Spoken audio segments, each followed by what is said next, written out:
মোবাইলে বান্ধবীর সাথে ফাইজলামি করে কবুল বললে বিয়ে হয়ে যাবে কি?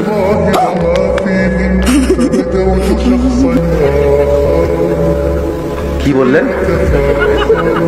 মোবাইলে বান্ধবীর সাথে ফাইজলামি করে কবুল হলে বিয়ে হয়ে যাবে?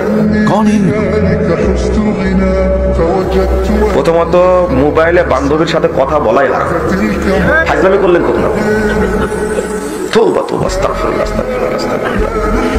কথা বলাই হারাম, এটা হলো কাবিরা গুনাহ। ইমানই নাই, এ ফতোয়া জানার কি দরকার?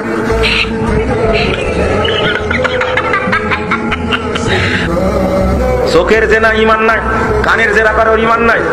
সি সি সি সি সি, আস্তাগফিরুল্লাহ। এগুলো জেনা, এগুলো কাবিরা গুনাহ।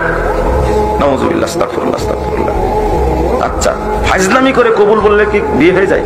আরে বিয়ে কি এতই সহজ? প্রেমের মতো মনে করছে বিয়ে? একটা ফুল দিলে প্রেম করে নিলে, 31 নাইট আসতেছে, 14 ফেব্রুয়ারি আসতেছে, তোমরা সব রেডি, তাই না? সব অভিশপ্ত, ছেলের অভিশপ্ত, মেয়ের অভিশপ্ত। নাউযুবিল্লাহ। বিয়ে একটা ইবাদত। কি এটা? ইবাদত। ফাইজলামি করার জায়গা আছে এখানে? এখানে মেয়ের অভিভাবক থাকা আবশ্যক, 2 জন সাক্ষী থাকতে হবে। ভাই বিয়ে ফাইজলামি কি করে হয়? বিয়েটা ফাইজলামি করে কবুল কি করে হয়? না কোনো হুজুর ফতোয়া দিয়েছে ভাই? হুজুর ছাড়া থেকে ফতোয়া দিবেন এরকম, খবরদার এগুলো বলবেন না। ফাইজলামি করে কখনো কোনো ইবাদত হয় না। এটা বাংলাদেশের ইসলামের মত মনে করেছেন? এটা আল্লাহর ইসলাম এরকম না, বুঝতে হবে। এই ফতোয়া দিয়ে যদি কোনো নারী পুরুষ এইভাবে জেনায় লিপ্ত হয়, তাহলে অবস্থা খারাপ হয়ে যাবে। নাউযুবিল্লাহ, আস্তাগফিরুল্লাহ, আস্তাগফিরুল্লাহ, আস্তাগফিরুল্লাহ। বিয়ের জন্য শর্ত,